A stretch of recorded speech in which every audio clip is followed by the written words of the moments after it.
الحمد للہ وکفا والصلاة والسلام علی سید الرسل وخاتم الانبیاء اما بعد فاعوذ باللہ من الشیطان الرجیم بسم اللہ الرحمن الرحیم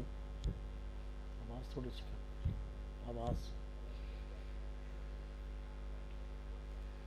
قد افلح المؤمنون الذین هم فی صلاتهم خاشعون قال النبی صلی اللہ علیہ وسلم صلوا کما رأیتمونی اصلی آمنت باللہ صدق اللہ العظیم وصدق رسولہ النبی الکریم ونحن علی ذلک من الشاہدین والشاکرین والحمد للہ رب العالمین۔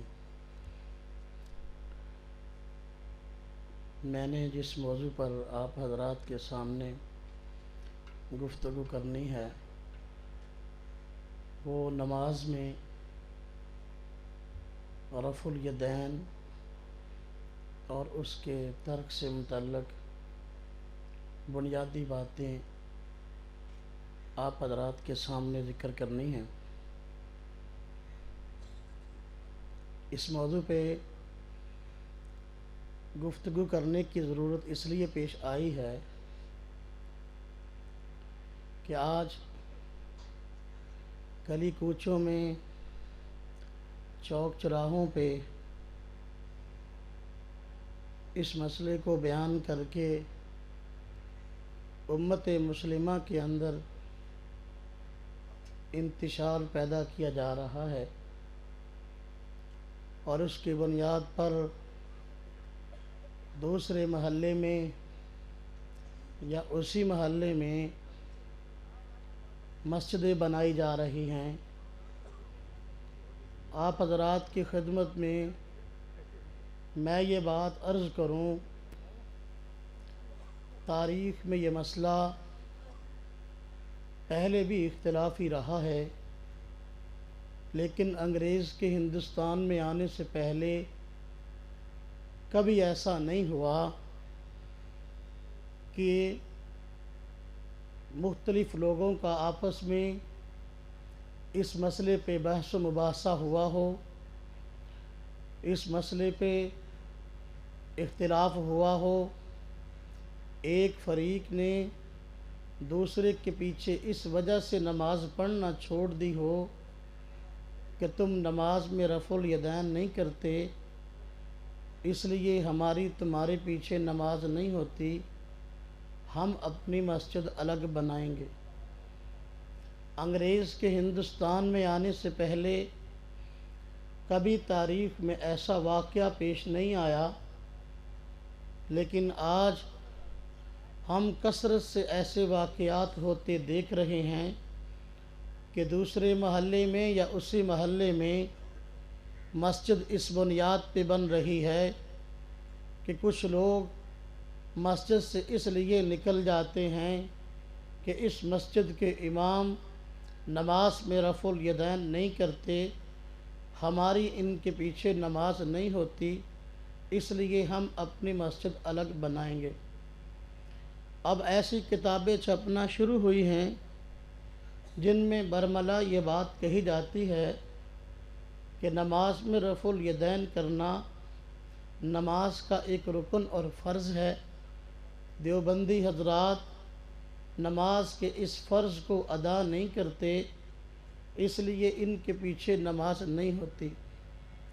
جامعہ سلفیہ بنارس ہندوستان کا غیر مقلد حضرات کا سب سے بڑا ادارہ ہے۔ وہاں کے شیخ الحدیث مولانا رئیس ندوی صاحب نے ایک کتاب لکھی ہے، کتاب کا نام ہے مجموعہ مقالات پر سلفی تحقیق کی جائزہ۔ اس میں انہوں نے یہ بات لکھی ہے کہ دیوبندی حضرات نماز میں رفع الیدین نہیں کرتے اور یہ نماز کا ایک فرض ہے، اس لیے وہ اس کے تارک ہیں، ان کی نماز نہیں ہوتی۔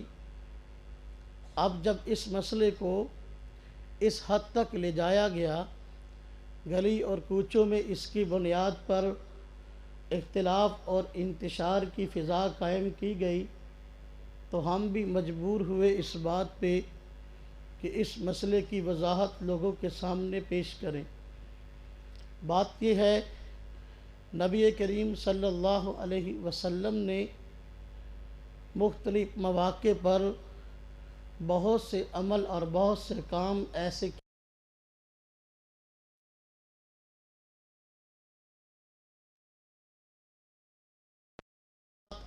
نبی کریم صلی اللہ علیہ وسلم نے مختلف تبدیلیاں فرمائی ہیں اور احکامات میں تبدیلی آئی ہے۔ نماز کی تبدیلیوں میں سے ایک تبدیلی یہ رفع الیدین کا مسئلہ بھی ہے۔ ہم اس بات کو مانتے ہیں کہ ہمارے پیارے پیغمبر صلی اللہ علیہ وسلم نے نماز میں رفع الیدین کیا ہے، لہذا جب رفع الیدین کیا ہے تو ہم اس کے ثبوت کے منکر نہیں ہیں۔ ہم ان احادیث کو مانتے ہیں کہ جن میں آیا پیارے پیغمبر صلی اللہ علیہ وسلم رفع الیدین کرتے تھے۔ ہاں، ہم ان احادیث کو بھی مانتے ہیں جن میں اس بات کی صراحت موجود ہے کہ اللہ کے نبی صلی اللہ علیہ وسلم نے رفع الیدین بعد میں چھوڑ دیا تھا۔ اب محل نزاع بات کیا ہوئی؟ بات یہ ہوئی کہ نبی کریم صلی اللہ علیہ وسلم نے اپنی پوری زندگی میں وفات سے پہلے تک رفع الیدین ہمیشہ کیا یا چھوڑ دیا؟ اصل میں محل نزاع بات یہ ہے، ہم کہتے ہیں کہ نبی کریم صلی اللہ علیہ وسلم نے جس طرح اور بہت سارے نماز کے افعال میں تبدیلیاں کی ہیں، وقت گزرنے کے ساتھ مسائل بدلے ہیں، اسی طریقے سے نماز کی تبدیلیوں میں سے ایک تبدیلی رفع الیدین بھی ہے۔ اللہ کے نبی صلی اللہ علیہ وسلم نے ایک وقت تک نماز میں رفع الیدین کیا ہے، بعد میں اس کو چھوڑ دیا ہے، جبکہ فریق مخالف یہ بات کہتا ہے کہ نہیں، اللہ کے نبی صلی اللہ علیہ وسلم نے ہمیشہ رفع الیدین کے ساتھ نماز پڑھی ہے اور کبھی بھی رفع الیدین کے بغیر نماز نہیں پڑھی۔ اب جب یہ بات سامنے آئی کہ ان کا موقف ہے کہ پیارے نبی صلی اللہ علیہ وسلم نے کبھی بھی نماز رفع الیدین کے بغیر نہیں پڑھی بلکہ ہمیشہ نماز میں رفع الیدین فرمایا ہے، تو ان کی ذمہ داری یہ ہے کہ ایسے دلائل ہمارے سامنے پیش کریں جن میں اس بات کی وضاحت ہو کہ اللہ کے نبی صلی اللہ علیہ وسلم نے ہمیشہ رفع الیدین کے ساتھ نماز پڑھی اور کبھی کوئی نماز رفع الیدین کے بغیر نہیں پڑھی۔ اللہ کے پیارے پیغمبر صلی اللہ علیہ وسلم کے 1,24,000 کے قریب صحابہ ہیں۔ میں نے بڑی کوشش کی، میرے اکابر نے بڑی کوشش کی، کسی ایک صحابی کا نام بھی نہیں ملتا جو یہ بات کہتا ہو کہ اللہ کے نبی صلی اللہ علیہ وسلم نے ہمیشہ رفع الیدین کے ساتھ نماز پڑھی ہے، کبھی کوئی نماز رفع الیدین کے بغیر نہیں پڑھی۔ ایسا ایک صحابی ہمیں تو نہیں ملا، کسی آدمی کو مل جائے تو ہمارا محسن ہے، اور ہم انشاءاللہ ضدی نہیں ہیں، بات ماننے کی عادی ہیں اور مان لیں گے۔ ایک ذمہ داری ہماری ہے، ایک ذمہ داری ان حضرات کی ہے جو رفع الیدین کی دعوت دیتے ہیں۔ ہماری ذمہ داری یہ ہے کہ ہم اللہ کے نبی صلی اللہ علیہ وسلم کی نماز دکھائیں اور اس نماز میں رفع الیدین ان والا نہ ہو۔ ان کی ذمہ داری یہ ہے کہ وہ اللہ کے نبی صلی اللہ علیہ وسلم کی نماز دکھائیں یا کسی صحابی کا ایسا فرمان دکھائیں کہ وہ صحابی یہ فرمائیں کہ اللہ کے نبی صلی اللہ علیہ وسلم نے ہمیشہ ان والے رفع الیدین کے ساتھ نماز پڑھی ہے، کبھی بھی ان والے رفع الیدین کے بغیر نماز نہیں پڑھی ہے۔ آپ دیکھیں، اس موضوع کو تھوڑا سا کھولتا ہوں۔ ہمارا اس بات پہ کچھ حضرات کے ساتھ مباحثہ ہوا، وہ مجھے کہنے لگے جب یہ بات طے ہے کہ تم اس بات کو تسلیم کرتے ہو کہ اللہ کے نبی صلی اللہ علیہ وسلم نے رفع الیدین کیا ہے اور یہ ثابت ہے، تو پھر دلیل پیش کرنے کی ضرورت ہمیں نہیں ہے، کیونکہ ثبوت کو تو تم نے خود مان لیا۔ جب ثبوت کو تم نے خود مان لیا، اس لیے اب اس کے ترک کی بات کرنا اور اس پہ دلائل پیش کرنا تمہاری ذمہ داری ہے۔ ہم اس بات سے بری ہو گئے کہ ہم کوئی دلیل پیش کریں، وجہ یہ کہ تم نے خود مان لیا کہ اللہ کے نبی صلی اللہ علیہ وسلم نے ہمیشہ رفع الیدین تم کا تو نہیں کیا لیکن کیا ضرور ہے، لیکن جب تم اس بات کو مان گئے اب چھوڑنے کے دلائل تم پیش کرو۔ میں نے کہا بات یہ ہے کہ تم ہمارے موقف کو سمجھے نہیں ہو، یا سمجھے ہو تو پھر غلط بیانی سے کام لیتے ہو۔ بلا شبہ ہم یہ بات تسلیم کرتے ہیں اللہ کے نبی صلی اللہ علیہ وسلم نے نماز میں رفع الیدین کیا ہے، لیکن جس رفع الیدین کا ثبوت ہم مانتے ہیں تم اس رفع الیدین کے ثبوت کو نہیں مانتے۔ جس رفع الیدین کے ہم قائل ہیں اس رفع الیدین کے تم قائل نہیں ہو۔ جس رفع الیدین کے ہم قائل ہیں وہ یہ ہے کہ اللہ کے نبی صلی اللہ علیہ وسلم نے 4 رکعت کی نماز میں 28 مرتبہ رفع الیدین فرمایا ہے۔ اللہ کے پیارے پیغمبر صلی اللہ علیہ وسلم نے 4 رکعت کی نماز میں 28 مرتبہ رفع الیدین کیا ہے، جبکہ جس رفع الیدین کو تم مانتے ہو یا جس کے ثبوت کے تم قائل ہو وہ یہ ہے، تم کہتے ہو 4 رکعت کی نماز میں اللہ کے نبی صلی اللہ علیہ وسلم نے 10 مرتبہ رفع الیدین کیا ہے۔ اب دیکھو جب یہ بات آئی کہ ثبوت میں ہمارا اور تمہارا اختلاف ہوا، ہم کہتے ہیں 28 مرتبہ ثابت ہے 4 رکعت کی نماز میں، تم کہتے ہو نہیں بلکہ 10 مرتبہ ثابت ہے 4 رکعت کی نماز میں۔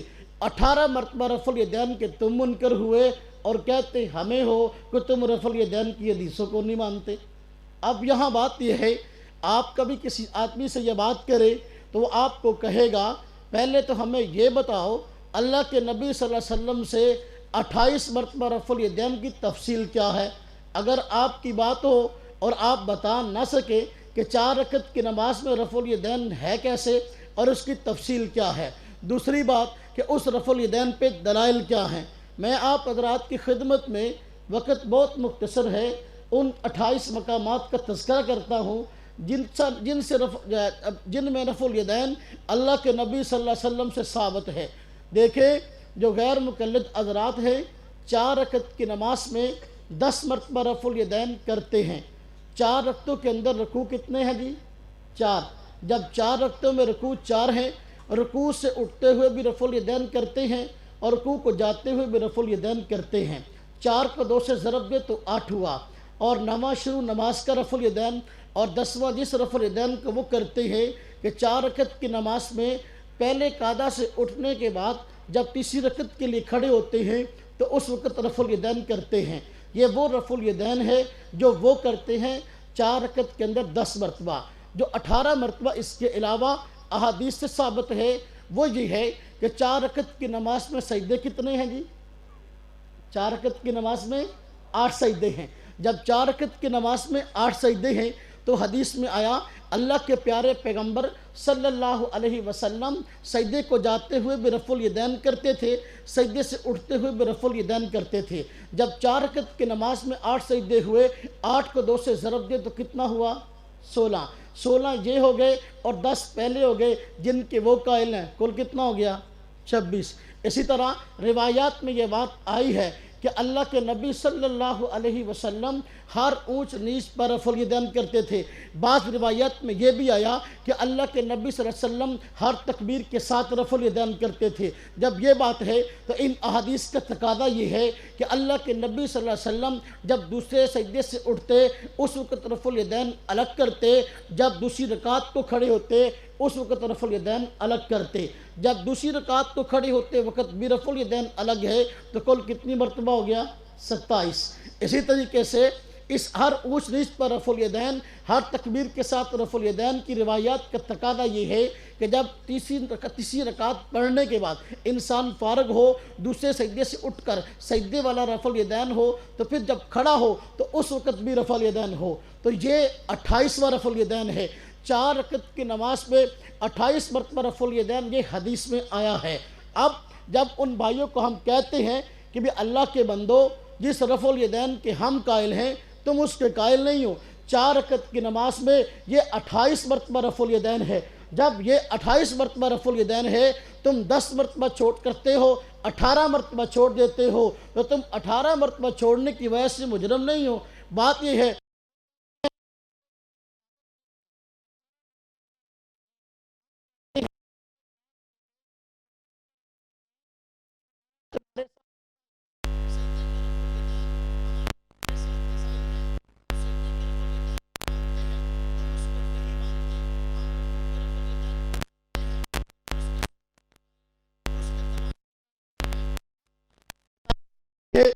ذمہ داری تمہاری ہے۔ رکوع کا رفع الیدین ایک طرف رکھیں، اس سے پہلے دوسرے رفع الیدین کو لے لیتے ہیں جس کو تم کہتے ہو کہ یہ حدیث سے ثابت نہیں ہے۔ ایک مباحثے میں نے کہا بھئی تم رکوع کے رفع الیدین پہ بات کرنے کے لیے آئے ہو، مناظرے کی دو نشستیں رکھ لیتے ہیں۔ پہلی نشست کے اندر یہ بات طے ہوگی کہ اللہ کے نبی صلی اللہ علیہ وسلم سے رفع الیدین اگر ثابت ہے تو کتنی مرتبہ ہے۔ اس لیے کہ تم کہتے ہو 10 مرتبہ ثابت ہے، ہم کہتے ہیں 28 مرتبہ ثابت ہے۔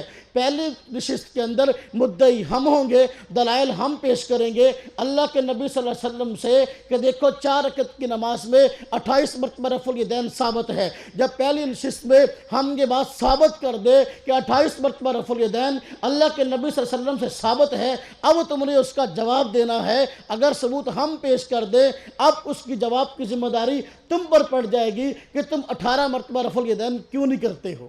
لیکن وہ اس بات پہ تیار نہیں ہوئے۔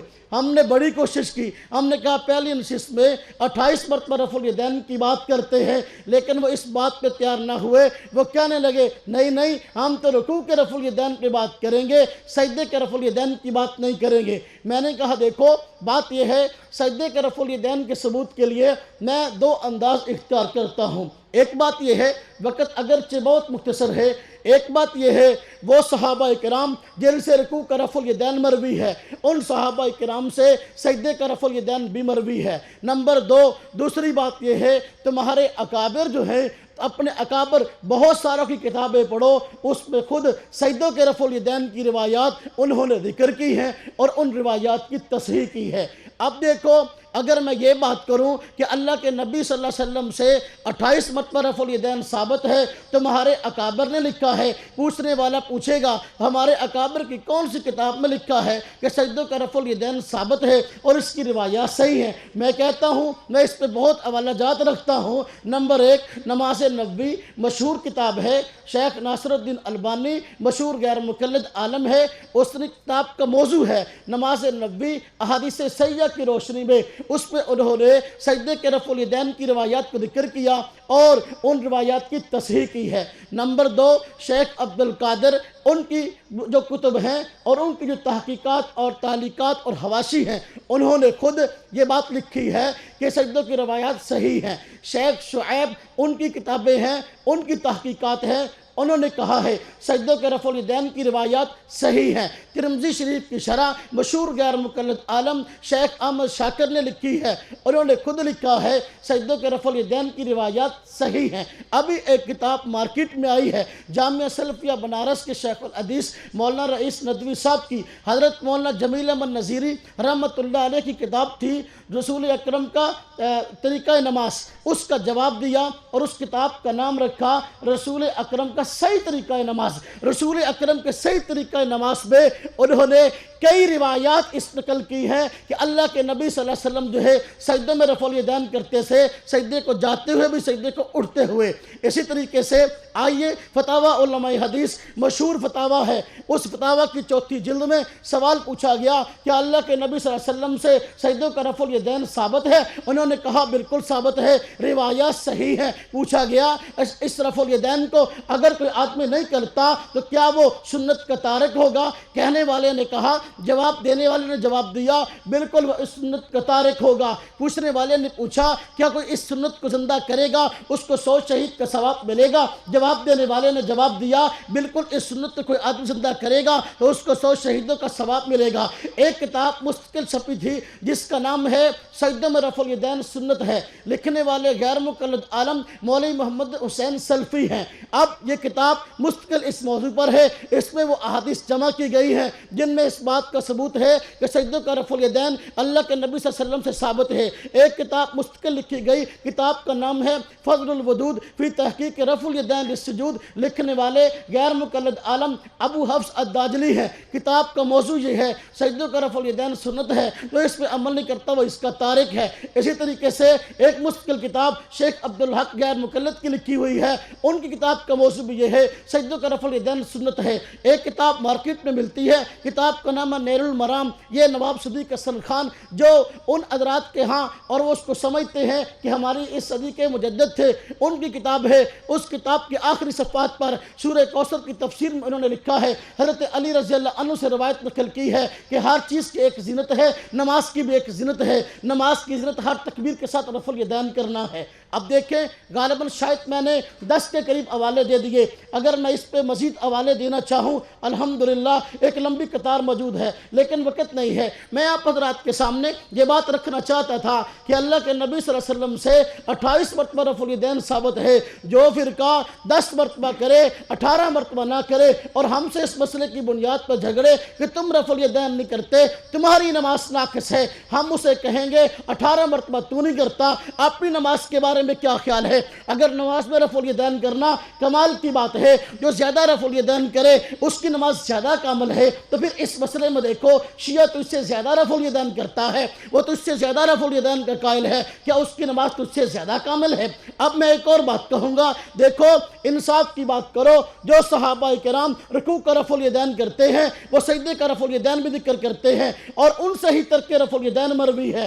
اب ان صحابہ کرام کی عظمت کو سلام پیش کرتے ہیں جنہوں نے رکوع کا رفع الیدین بھی ذکر کیا، سجدے کا رفع الیدین بھی ذکر کیا، اور انہی سے جو ہے ترک کی روایات بھی مروی ہیں۔ مثلا دیکھیے حضرت عبداللہ بن عمر رضی اللہ عنہ، یہ مشہور صحابی ہیں، ان سے رکوع کے رفع الیدین کی روایت بھی مروی ہے، بخاری شریف میں موجود ہے، ان سے سجدے کے رفع الیدین کی روایت بھی مروی ہے۔ چنانچہ امام بخاری رحمۃ اللہ علیہ کے استاد امام حمیدی رحمۃ اللہ علیہ کی کتاب مسند حمیدی، اس میں خود روایت موجود ہے، حضرت ابن عمر رضی اللہ عنہما ہر اس شخص کو کنکریاں مارتے تھے جو ہر تکبیر کے ساتھ رفع الیدین نہ کرتا تھا۔ یہ روایت ایسی ہے کہ اس روایت کی تصحیح سب خود غیر مقلدین نے کی ہے۔ نور العینین کتاب زبیر الزئی صاحب کی، انہوں نے اس کتاب کا فوٹو سٹیل لگایا ہے اور حاشیے میں لکھا ہے اسنادہ صحیح، اس روایت اس کتاب کی اس حدیث کی روایت صحیح ہے۔ اب دیکھو حضرت عبداللہ بن عمر رضی اللہ عنہما سے جب رکوع کا رفع الیدین بھی ثابت ہو گیا،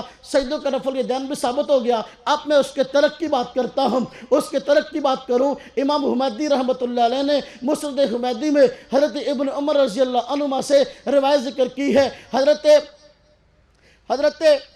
اس کے علاوہ اور بھی محدثین ہیں جنہوں نے یہ روایت نقل کی ہے۔ پہلے تو حضرت امام حمیدی کی بات کروں، وہ خود یہ بات نقل کرتے ہیں کہ اللہ کے نبی صلی اللہ علیہ وسلم جو ہے وہ رکوع کا رفع الیدین اس کا تذکرہ کیا، لیکن فرمایا شروع نماز کا رفع الیدین کرتے تھے اور رکوع کا رفع الیدین نہیں کرتے تھے۔ اسی طریقے سے آپ اس کے علاوہ مشہور کتاب ہے، کتابوں میں سے تاریخ الفقہاء والمحدثین، ان سے اس کے ترک رفع الیدین کی روایت مروی ہے۔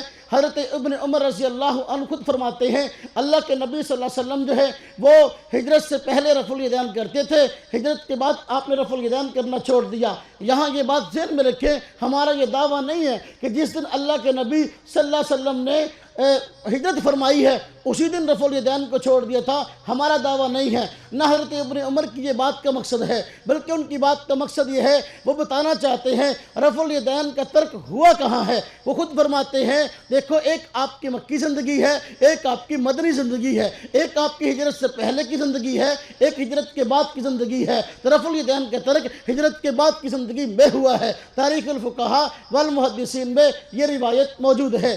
دوسرے صحابی جو رکوع کے رفع الیدین کو ذکر کرتے ہیں وہ حضرت وائل بن حجر رضی اللہ عنہ ہیں۔ وہ مدینہ کے رہائشی نہیں تھے بلکہ باہر سے آئے تھے، اللہ کے نبی صلی اللہ علیہ وسلم سے انہوں نے رکوع کا رفع الیدین بھی ذکر کیا ہے، سجدے کا رفع الیدین بھی ذکر کیا ہے اور ترک رفع الیدین بھی ذکر کیا ہے۔ الحمدللہ صحابی دیانتدار تھے، ہم بھی دیانتدار ہیں، اس لیے سب روایات کو تسلیم کرتے ہیں۔ وہ رکوع کے رفع الیدین کو اگر اللہ کے نبی صلی اللہ علیہ وسلم سے ذکر کرتے ہیں ہم اس کو مانتے ہیں۔ ان سے سجدے کا رفع الیدین سنن دارقطنی میں موجود ہے، ان سے سجدوں کا رفع الیدین سنن ابی داؤد میں موجود ہے، ہم اس کو تسلیم کرتے ہیں۔ ان سے رفع الیدین کا ترک جو ہے رکوع کا ہو یا کوئی ہو اس کا ترک خود سنن ابی داؤد میں موجود ہے۔ یہ حضرت وائل بن حجر رضی اللہ عنہ صحابی خود فرماتے ہیں یہ پہلے آئے انہوں نے رفع الیدین کو دیکھا، اس کو بیان کر دیا، دوبارہ آئے دیکھا، صحابہ خود فرماتے ہیں سنن ابی داؤد میں روایت ہے، فرماتے ہیں میں مدینہ آیا، میں نے دیکھا اللہ کے نبی صلی اللہ علیہ وسلم کے پیچھے صحابہ نماز پڑھ رہے تھے،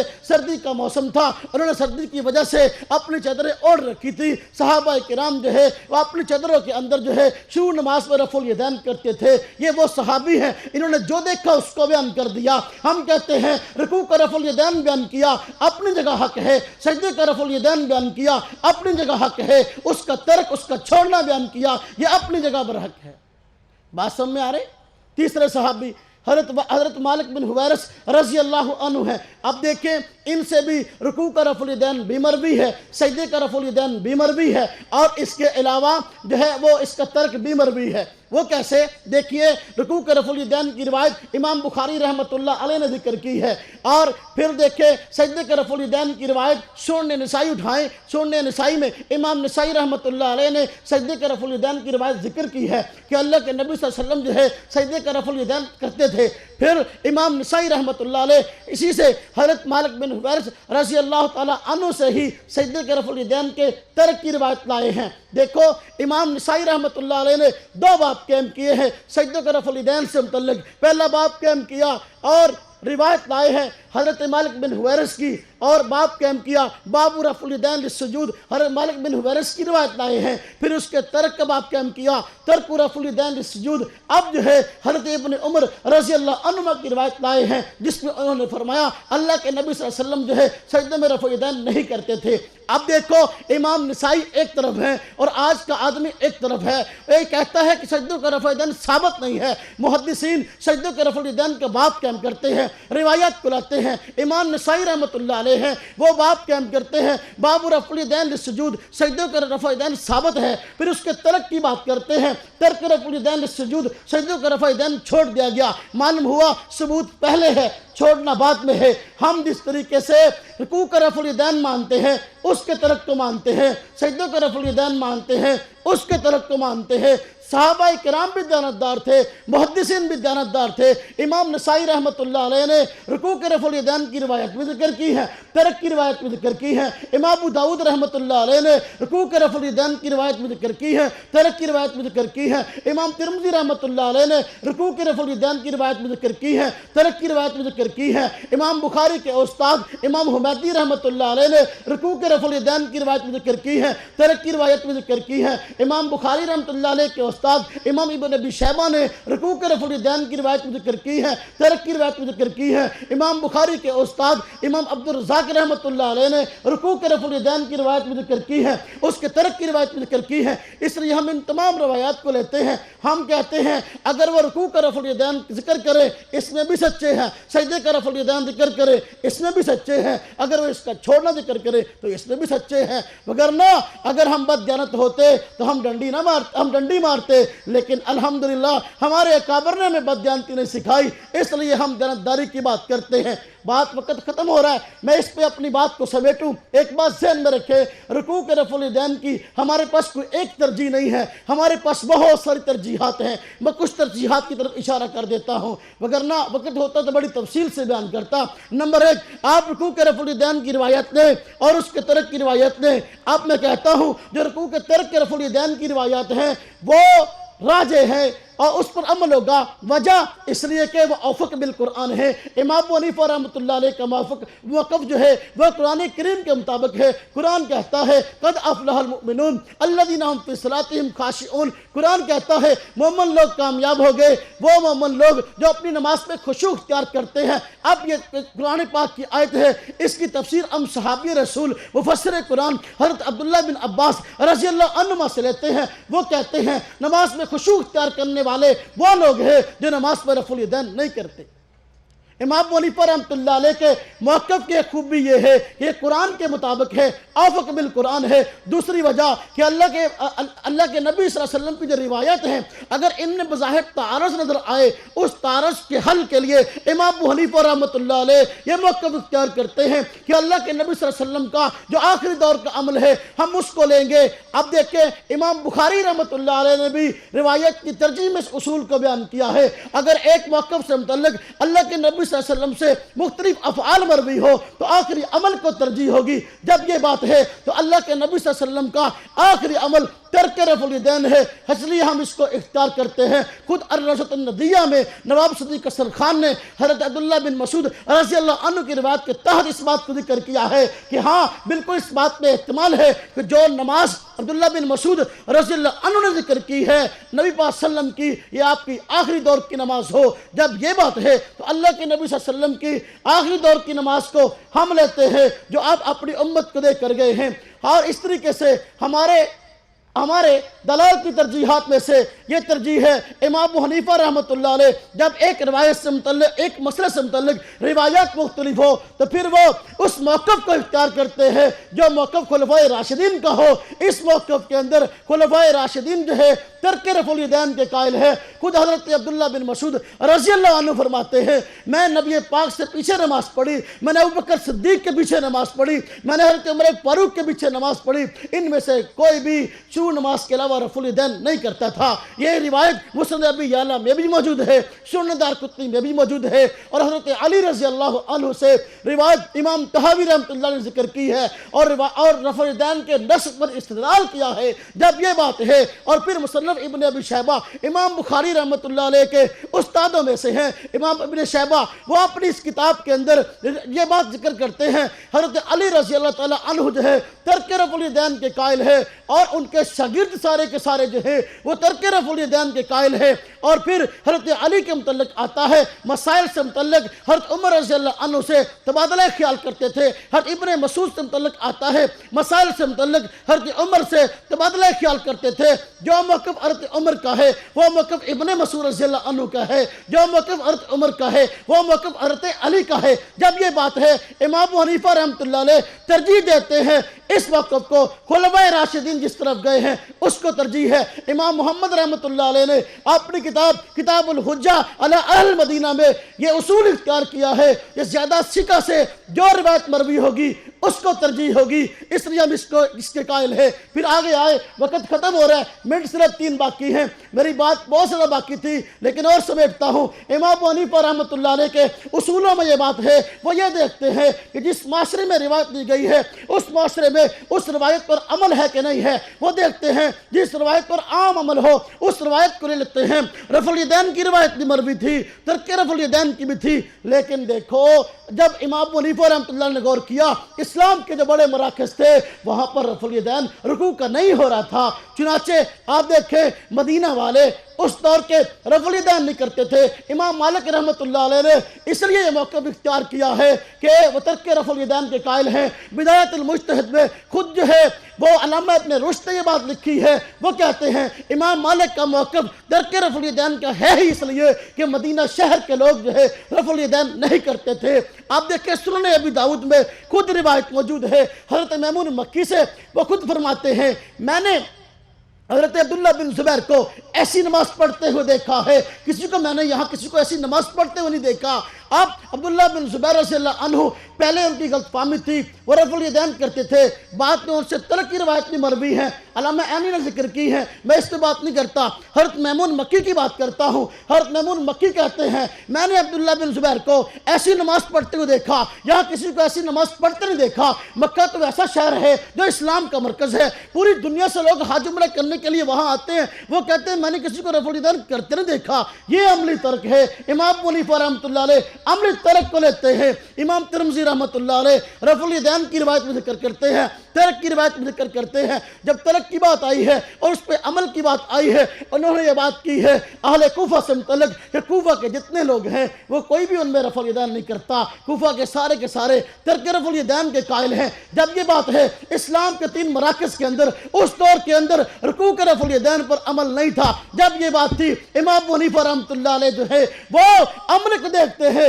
عمل کس روایت پر ہے، جس روایت پر عمل ہے اس کو اختیار کر لیتے ہیں۔ اسی طریقے سے امام ابو حنیفہ رحمۃ اللہ علیہ کا امام اوزاعی سے اس مسئلے پر مناظرہ مباحثہ ہوا ہے۔ امام ابو حنیفہ رحمۃ اللہ علیہ نے رفع الیدین کے مسئلے پر جو ترجیح ذکر کی ہے، ترجیحات میں سے ایک ترجیح یہ ذکر کی ہے میں نے ترک رفع الیدین کی روایت کو اس لیے اختیار کیا ہے کہ اس کے روایت کرنے والے سارے کے سارے راوی فقیہ ہیں۔ یہ بات مستقل طور پر ثابت ہے کہ ترک رفع الیدین کی روایات کو ذکر کرنے والے یہ فقیہ ہیں۔ فقیہ کی روایت کو بنسبت دوسرے صحابہ کے جو فقیہ نہیں ہیں ترجیح ہے، اس لیے امام ابو حنیفہ رحمۃ اللہ علیہ اس کو ترجیح دیتے ہیں۔ اچھا وقت ختم ہو گیا، میں اس پہ آخری بات آپ حضرات کی خدمت میں پیش کروں۔